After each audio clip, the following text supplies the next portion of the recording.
ہمارے ہاں ایک بحث چھڑ جاتی ہے جب ہم سیکولر لوگوں سے پوچھتے ہیں تو وہ کہتے ہیں کہ جی ہم تو مسلمان ہیں، شریعت کا انکار تو ہم بھی نہیں کرتے، لیکن تم مولوی بٹے ہوئے ہو، شیعہ میں بٹا ہوئے ہو، سنی میں بٹے ہوئے ہو، بریلوی، دیوبندی، اہل حدیث، پتہ نہیں کس کس نام سے پکارے جاتے ہو، اب ہم کس کی شریعت قبول کریں؟ یہ سوال آپ نے بہت سے لوگوں سے سنا ہوگا، کس ملا کا اسلام قبول کروں؟ مولوی تقسیم ہو گیا ہے۔ میرے محترم دوستو، ہمارے حضرات نے، ہمارے اکابرین نے اس مشکل کو حل کر دیا ہے۔ اب اگر آپ سے کوئی یہ سوال کرے تو اس کو سمجھاؤ کہ تمہارے معلومات میں کمی ہے۔ ہمارے حضرات نے پارلیمنٹ کے اندر پارلیمانی جدوجہد کے ذریعے سے ملک میں آئین بنایا۔ سن 1949 اور 50 میں جب پہلی دستور ساز اسمبلی بیٹھی تو حضرت شیخ الاسلام علامہ شبیر احمد عثمانی رحمہ اللہ نے قرارداد مقاصد کا مسودہ بنایا، جسے اس وقت کے وزیر اعظم نوزاد لیاقت علی خان مرحوم نے دستور ساز اسمبلی میں پیش کیا اور متفقہ پاس ہوا۔ اس میں اللہ کی حاکمیت کو تسلیم کیا گیا اور انفرادی اور اجتماعی زندگی اسلامی تعلیمات کے مطابق گزارنے کا عہد کیا گیا ہے۔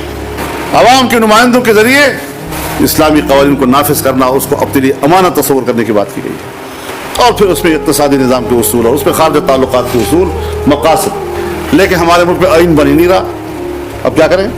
سن 1973 میں جا کر آئین بنتا ہے اور اس پارلیمنٹ میں ہمارے اکابر موجود ہیں۔ اس آئین میں لکھا ہوا ہے کہ اسلام پاکستان کا مملکتی مذہب ہوگا۔ اس آئین میں لکھا ہوا ہے کہ تمام قوانین قرآن و سنت کے مطابق بنائے جائیں گے۔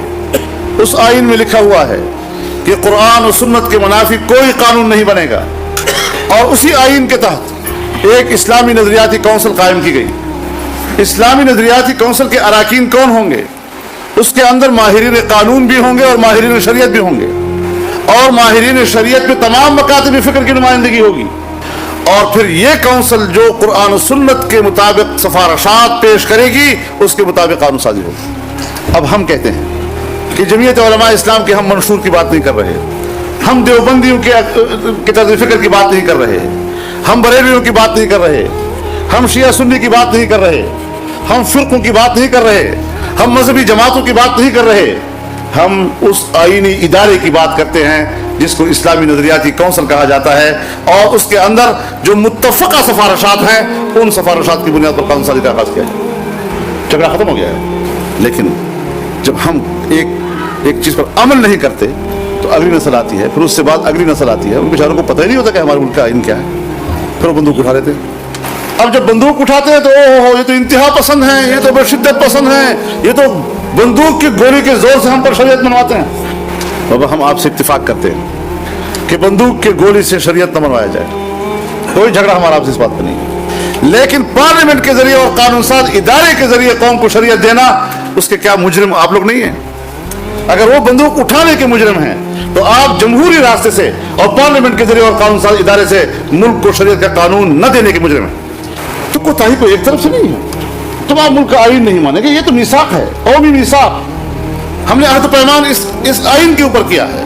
جب اس پر عمل نہیں ہوگا، جیسے میرے بھائی نے کہا، جب عہد و پیمان پر عمل نہیں ہوگا تو قتل و غارت گری ہوگی، جب معاہدے ٹوٹیں گے تو رسول اللہ فرماتے ہیں کہ پھر قتل و غارت گری ہوگی۔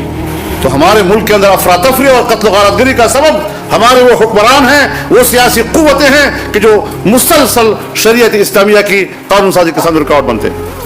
کوئی رکاوٹ نہیں، یہی لوگ، لیکن ہم سیاسی محاذ پر ان کا مقابلہ کرنا چاہتے ہیں، ہم دلیل کی بنیاد پر بات کر رہے ہیں۔